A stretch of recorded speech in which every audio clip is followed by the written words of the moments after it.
നിങ്ങൾക്ക് ദിലീപേട്ടനെയാണ് ഏറ്റവും കൂടുതൽ ഇഷ്ടം അല്ലെങ്കിൽ രാജുവേട്ടനാണ് ഏറ്റവും കൂടുതൽ ഇഷ്ടം? ഈ രണ്ടുപേരിൽ ആരെയാണ് ഏറ്റവും കൂടുതൽ ഇഷ്ടം? ഇവരിൽ ആർക്കാണ് ഏറ്റവും കൂടുതൽ ഫാൻസ്? അതുപോലെ തന്നെ ഇവർ രണ്ടുപേര് ലാലേട്ടനെ വെച്ചിട്ട് ഡയറക്ഷൻ ചെയ്തിട്ടുണ്ട്. ദിലീപേട്ടൻ ചെയ്ത 2020, അതുപോലെ തന്നെ രാജുവേട്ടൻ ചെയ്ത ലൂസിഫർ. അപ്പൊ 2020 പറയുകയാണെങ്കിൽ മോഹൻലാലിന് വലിയ റോളൊന്നും കിട്ടിയില്ല, അതിൽ മമ്മൂക്ക തൂക്കി, വെറുതെ എന്തോ ദിലീപിനൊന്നും ഡയറക്ഷൻ പോയിട്ട് ഒരു തേങ്ങിയത്. അതേപോലെ തന്നെ രാജുവേട്ടൻ നല്ല വെടിപ്പായിട്ട് ലാലേട്ടനെ കൊണ്ടുവച്ച് സ്റ്റീഫൻ നെടുമ്പള്ളി രക്ഷയില്ല, തിയേറ്റർ പൂരപ്പറമ്പായി 200 കോടി ക്ലബിലെത്തി. അതേപോലെ തന്നെ എമ്പുരാൻ 300 കോടി ക്ലബിലെത്തി. ദിലീപിന് അതുപോലെ തന്നെ ലാലേട്ടനും എവിടെ എത്തിക്കാൻ പറ്റില്ല, ഒരു ഇമ്പാക്ട് ഉണ്ടാവില്ല. പിന്നെ ഇവരിൽ ആർക്കാണ് ഏറ്റവും കൂടുതൽ കളക്ഷൻ ഉള്ളത്? ദിലീപിന് ഒരു 50 CR പോലില്ല, രാജുവേട്ടന് 100, 200, 300 CR വരെ ഉണ്ട്.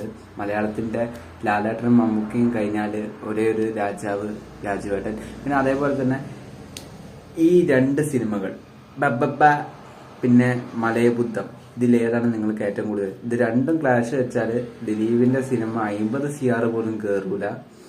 പിന്നെന്താ പറഞ്ഞാല് രാജുവേട്ടന്റെ 200 CR എന്തായാലും കയറും.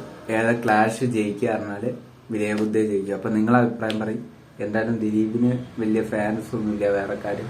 അപ്പൊ നിങ്ങളെ അഭിപ്രായം കമന്റ് ചെയ്യൂ.